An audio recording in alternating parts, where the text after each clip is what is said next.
Hi guys, welcome back to JurisEdge. आज इस video के अंदर हम लोग एक बहुत ही इंपॉर्टेंट इशू को डिस्कस करने वाले हैं for your examination for CLAT 2026। अब क्या है ये इशू? तो बहुत ही सिंपल सा है। आप शायद थंबनेल देख के समझ गए होंगे कि इस वीडियो में हम लोग डिस्कस करने वाले हैं कि हमारी ओवरऑल जूरिस्प्रूडेंस की स्ट्रैटेजी क्या होनी चाहिए for this examination, for this years CLAT PG examination. अब जूरिस्प्रूडेंस जो है ये इंपॉर्टेंट क्यों है, सबसे पहली तो बात आती है। तो मैं कुछ बेसिक चीजें आपके लिए पहले कवर कर देता हूं जो आपको पता होनी चाहिए। नंबर वन, जो बहुत ही बेसिक सा फैक्ट है, अगर आप तैयारी कर रहे हो तो आपको पता होगा, 100% श्योरिटी है मेरे को, स्टिल मैं बता दे रहा हूँ। 120 क्वेश्चन आते हैं, 120 मिनट मिलते हैं, और हर क्वेश्चन 1 मार्क कैरी करता है। और गलत क्वेश्चन अगर मार्क कर रहे हो तो -0.25 नेगेटिव मार्किंग होती है। क्वेश्चन अटेम्प्ट नहीं किया तो जीरो का जीरो रहेगा। अब इस क्लैट पीजी के एग्जामिनेशन में अगर आपने ध्यान दिया है तो पीवाईक्यूज पे, या अगर आप मेंटोरशिप लिए हो तो, और अगर आप जूरी से स्टूडेंट हो तो आपको तो पता ही है फिर कि सबसे बिगेस्ट सेक्शन और सबसे important section is constitution. Constitution से ज्यादा इंपॉर्टेंट कुछ भी नहीं है। ठीक है, अब आप बोलोगे कि फिर जूरिस्प्रूडेंस की क्यों बात कर रहे हो भाई? तो जूरिस्प्रूडेंस की इसलिए बात कर रहे हैं हम लोग। अच्छा, एक बेसिक बाइफर्केशन बताने की मैं कोशिश करता हूं कि जो कॉन्स्टिट्यूशन होता है, या फिर आप, बहुत सारे लोगों को कंफ्यूजन ये भी रहती है कि अब तो हमको बहुत सारे करंट केस लॉज भी पूछे जाते हैं। तो जो करंट या फिर लैंडमार्क केस लॉज आपको पूछे जा रहे हैं, ये सारे के सारे जो भी केस लॉज है, इन किसी न किसी फील्ड ऑफ लॉ से तो बिलोंग करते ही हैं। अब मोस्टली ऐसा होता है कि ये केसेस जो होते हैं ये भी कॉन्स्टिट्यूशन के ही केसेस होते हैं, तो इसलिए हमको इन सारी चीजों को कॉन्स्टिट्यूशन के अंदर ही मानना चाहिए। हमको एक सिंगल सेट ही मानना चाहिए इस पूरी चीज को। हमको ऐसे नहीं सोचना चाहिए कि ये अलग है, ये अलग है, ये अलग है, क्योंकि ये सारे सेट एक ही हैं। ठीक है। अगली बात, अब जो कॉन्स्टिट्यूशन होता है ये ऑलमोस्ट हम लोग मान सकते हैं कि 40% वेटेज कैरी करता है ऑफ दिस एग्जामिनेशन। मतलब ओवर द ईयर जो हमने देखा है कि इतनी वेटेज वो कैरी करता है। कहीं कहीं पे बहुत सारे आपको चेंजेस मिलेंगे, कभी बहुत ज्यादा कम पूछ लिया गया, या कई बार 60% पूछ लिया गया। लेकिन जब हम लोग टाइम डिवोट करते हैं तो हमको approximately 40% of the time of preparation devote करना चाहिए टू कॉन्स्टिट्यूशन ओनली। अब अगली बात आती है कि बची हुई जो चीजें हैं उनकी क्या इंपॉर्टेंस है, तो आप उसको ले सकते हो एट 60% इंपॉर्टेंस, कि 60% बाकी सारी चीजों की इंपॉर्टेंस है।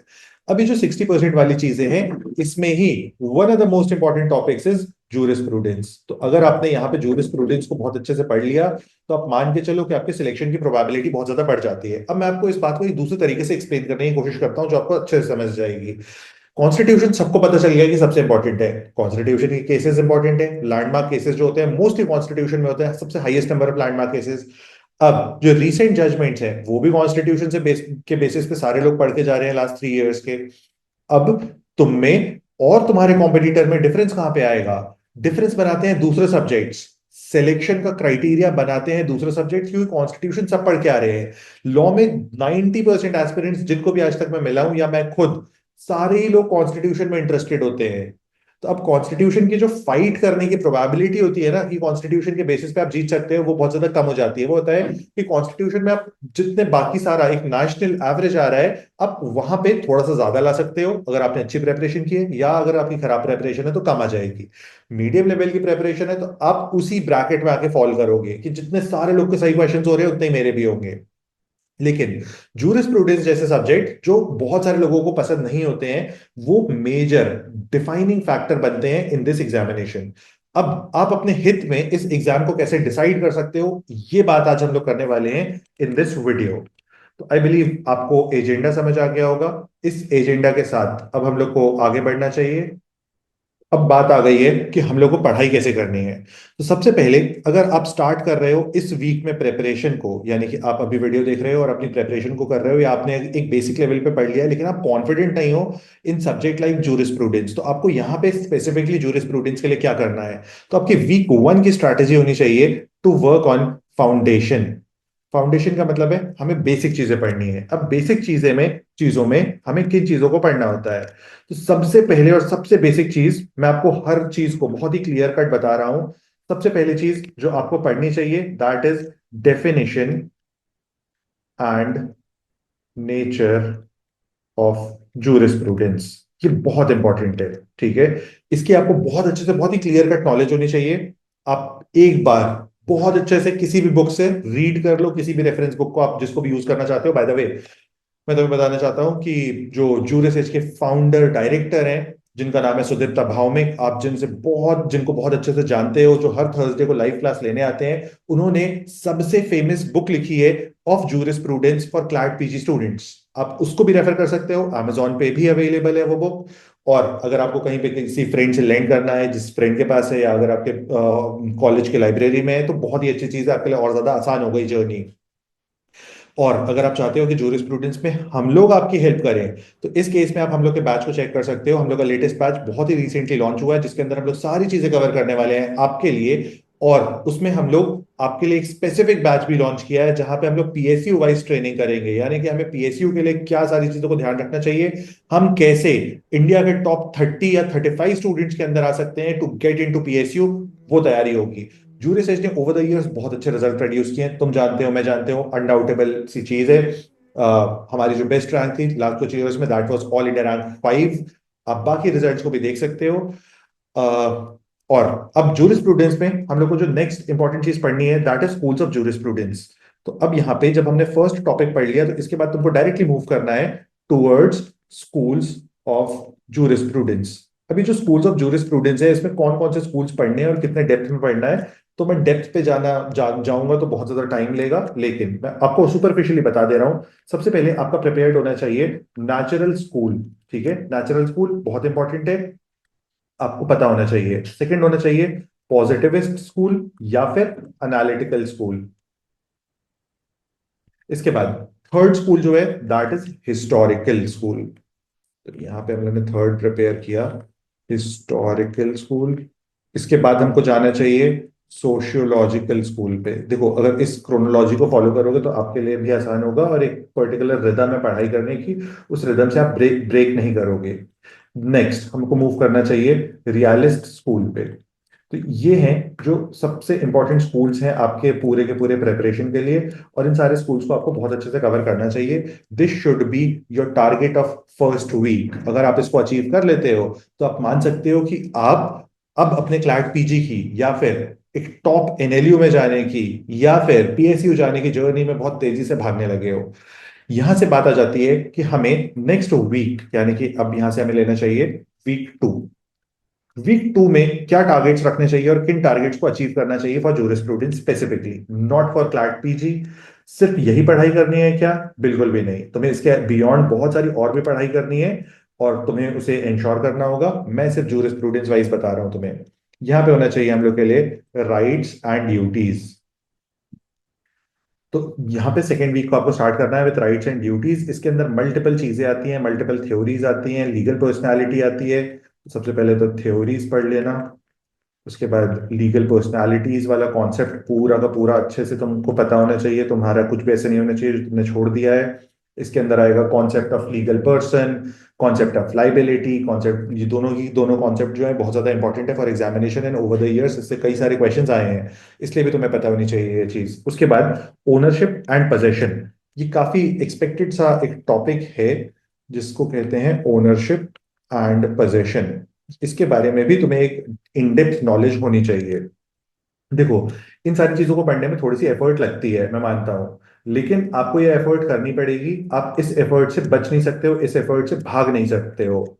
देखो, ये हो गया। इसके बाद इसी वीक के अंदर कोशिश करो कि तुम्हारा एक और पोर्शन भी स्टार्ट हो जाए, which is sources of law. Sources of law, basic sources क्या होते हैं ये तो तुम्हें पता ही होगा, क्योंकि तुम लॉ स्कूल में पढ़ रहे हो, फाइनल ईयर तक आ गए हो। कि जैसे फॉर एग्जाम्पल प्रेसिडेंट्स हो गए, कस्टम्स हो गए, ये सारी चीजें तुम्हें पता है। लेकिन तुम्हें इनको एक बार अच्छे से ब्रश अप कर लेना है, इनको बहुत अच्छे से पढ़ाई करने की कोशिश करनी है, कि तुम्हारी क्लियर कट नॉलेज हो, तुम्हें सब चीजें बिल्कुल क्रिस्टल क्लियर मैनर में पता हो, तुम्हारी कोई भी दो कॉन्सेप्ट्स में प्रॉब्लम ना हो, किन्हीं भी दो कॉन्सेप्ट्स में तुम फंसो मत। क्या होता है जब हम लोग एग्जाम लिखते हैं, तो एग्जाम लिखते लिखते हमको ऐसा लगता है कि यार ए भी हो सकता है, बी भी हो सकता है, बी भी हो सकता है, सी भी हो सकता है। इस पूरी प्रॉब्लम को सॉल्व करने के लिए इंश्योर करना होगा तुम्हें कि तुम वीक 3 से विथ स्पेशल अटेंशन मॉक्स को दे रहे हो। अब यहाँ पे स्पेशल अटेंशन का मतलब है कि जब तुम मॉक्स को दे रहे हो, मॉक टेस्ट दे रहे हो, मॉक टेस्ट वैसे कौन से तुम्हें देने चाहिए, आइडियली कहाँ के देने चाहिए, कैसे देने चाहिए, तो मैं हाईली रिकमेंड करूंगा कि तुम जूरी सेज के मॉक टेस्ट दो। मतलब बहुत सिंपल सी बात है, ये मैं नहीं बोल रहा हूँ, हजारों स्टूडेंट्स बोलते हैं कि उन्हें डिफरेंस फील हुआ है, उन्हें अंतर फील हुआ है, उनके मार्क्स में इंप्रूवमेंट उन्हें फील हुई है कि अगर वो एक बेसिक मॉक दे के जाते क्लैट पीजी के रियल एग्जाम में और जूरिस एज के जब उन्होंने मॉक्स दिए तो उन्हें बहुत ज्यादा क्लोजनेस फील हुई फ्रॉम रियल एग्जामिनेशन। तुम्हें भी हो सकती है, तुम्हारे हित में बात है।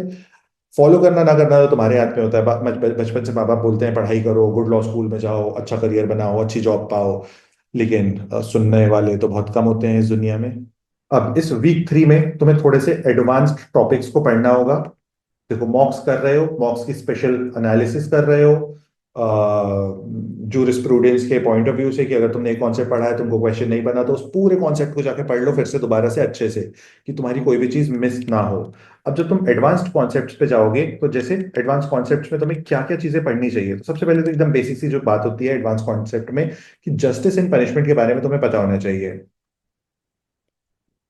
पूरा का पूरा जो कॉन्सेप्ट है जस्टिस एंड पनिशमेंट का, इसके बारे में बताओ। अब इसके अंदर क्या क्या पढ़ना चाहिए तुम्हें। नंबर 1 तुम्हें पढ़ना चाहिए theories of justice, distributive, corrective. ठीक है, आई बिलीव तुम्हें पता होगा इंडिया के अंदर एक नई पनिशमेंट को भी इंट्रोड्यूस किया गया है, which is called community service, जिसको बीएनएस में लिखा गया है। इसी के ऊपर मूवी बनी थी, आपने शायद देखी होगी, सितारे जमीन पर। सितारे जमीन पर आमिर खान को कम्युनिटी सर्विस के लिए भेजा जाता है बास्केटबॉल ट्रेनिंग में। तो आप कम्युनिटी सर्विस के बारे में अच्छे से पढ़ ले रहे हो, तो आपको एक क्लैरिटी रहेगी, क्योंकि इंडिया में 5 टाइप्स ऑफ पनिशमेंट होती थी और एक सिक्स्थ टाइप की पनिशमेंट को इंट्रोड्यूस किया था।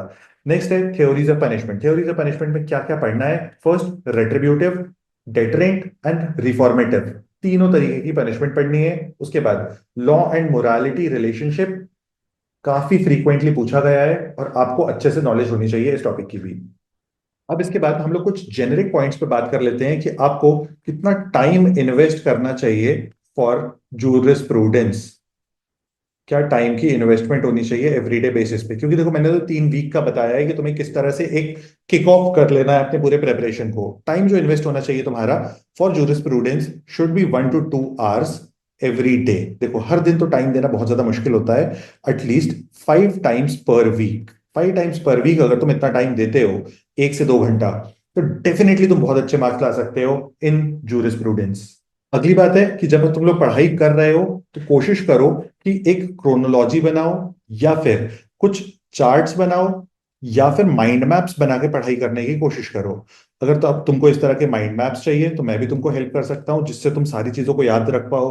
किसने कौन सी थ्योरी दी, किस तरह से थ्योरीज को लाया गया, किस तरह से थ्योरीज प्ले करती हैं। जैसे मैं कुछ एग्जांपल देता हूँ, कुछ हिंट देता हूँ, और अगर तुम चाहते हो कि जूरिस्प्रूडेंस के कई सारे टॉपिक्स को मैं लाइव क्लासेस में कवर करूँ ऑन यूट्यूब, तो डेफिनेटली कमेंट डाल दो, मैं 100% कर दूंगा। इसी महीने कर देंगे हम लोग फॉर श्योर। अब जैसे माइंड मैप्स किस चीज का बनाना चाहिए, जैसे बेसिक सी बात है, अगर तुम ऑस्टिन को पढ़ रहे हो तो ऑस्टिन के बारे में तुमको एकदम शॉर्ट में लिखना चाहिए कि ऑस्टिन ने क्या किया। तो ऑस्टिन ने क्या किया है, कमांड थ्योरी को दिया है। तो अब कमांड थ्योरी से तुमको इसको याद रखना होगा, उसकी की पूरी थ्योरी को, कि law is the sovereign of command backed by sanction. इस पूरी चीज को तुम एक पॉइंट से याद रख सकते हो। अब इसी के अराउंड तुम और भी अच्छे माइंड मैप बना सकते हो जो ऑस्टिन की पूरी बात को क्लियरली डिफाइन कर रहा है। जैसे कैसे होगी ये चीज, तो लॉ क्या है, तो लॉ इज इक्वल टू, हम लोगों ने किया, law is the sovereign, law is the command of sovereign. तो लॉ जो है एक कमांड है। ठीक है, कमांड किसने दिया है, कमांड दिया है सॉवरेन ने। अब अगर तुम्हें सॉवरेन का मीनिंग नहीं पता है तो सॉवरेन के मीनिंग को वहीं पे ध्यान से लिख भी लो। सॉवरेन का मतलब होता है जैसे कि इंडिपेंडेंट। इंडिपेंडेंट का मतलब होता है एक ऐसी बॉडी जिसके ऊपर कोई भी फॉरेन प्रेशर नहीं है टू टेक डिसीजन, जैसे कि गवर्नमेंट ऑफ इंडिया, जिसके ऊपर कोई भी फॉरेन प्रेशर नहीं है किसी भी डिसीजन को लेने के लिए। रिवर्स, पाकिस्तान की गवर्नमेंट, बहुत ज्यादा फॉरेन प्रेशर है कि हमें आईएमएफ से भी लोन लेना है, चाइना भी हमें सपोर्ट दे दे, यूएस भी थोड़े से पैसे दे दे, या इनडायरेक्ट इंटरफेरेंस होती है कई बार गवर्नमेंट के अंदर। मैंने पाकिस्तान काफी खराब एग्जाम्पल दिया, लेकिन मैं तुम्हें सिर्फ एक्सप्लेन करने के लिए बताना चाहता था। तो यहाँ पे हो गया कमांड ऑफ सॉवरेन। अब इसके बाद नेक्स्ट चीज आती है बैक्ड बाय सैंक्शन। सैंक्शन का मतलब होता है पनिशमेंट। तो अब यहाँ पे तुमने मार्क कर लिया अपने लिए पनिशमेंट, कि अगर इस कमांड को नहीं माना जाएगा तो तुम्हें पनिशमेंट मिलेगी। अब इसको क्यों लाया गया, किसके अगेंस्ट में है, किस चीज को डिफीट करती है, इसके क्या प्रोज हैं क्या कॉन्स हैं, सारी चीजें तुम्हें अच्छे से पता होनी चाहिए। अब इसी तरह से तुम्हें केल्सन को पढ़ लेना है, जो एक और बहुत ही इंपॉर्टेंट जूरिस्ट है। उसके बाद जो भी बाकी जूरिस्ट हैं, सारे के सारे जूरिस्ट को इसी तरह से कवर कर लो। जूरिस्ट के नाम वगैरह तो तुम्हें पता ही होंगे, जैसे मैंने एक और जूरिस्ट का नाम लिख दिया है जो मेरा फेवरेट है, HLA हार्ट। तो सारे जूरिस्ट सारे कॉन्सेप्ट्स को बहुत अच्छे से पढ़ लो। और अगर तुम्हें लगता है कि तुम इतने से वक्त में, क्योंकि अब यहां से अप्रोक्सीमेटली 70 डेज ही रिमेनिंग है फॉर क्लैट पीजी, या फिर तुम जब वीडियो को देख रहे होगे तो 2 मंथ्स रिमेनिंग होंगे फॉर क्लैट पीजी, तुम्हें लगता है कि तुम खुद से प्रिपेयर नहीं कर पाओगे, तो तुम डेफिनेटली हम लोग की हेल्प लो। हेल्प लेना कभी भी बुरा नहीं होता है, हेल्प लेना ही सबसे अच्छी चीज होती है, क्योंकि हेल्प लेने से आपकी हायर प्रोबेबिलिटी होती है in comparison to your peer group कि आप इस समंदर को पार कर पाओगे। नेक्स्ट वीडियो में मिलते हैं ऑफ इंपॉर्टेंट कॉन्स्टिट्यूशन टॉपिक्स, और कॉन्स्टिट्यूशन को कैसे पढ़ना है और नोट्स कैसे बनाने हैं।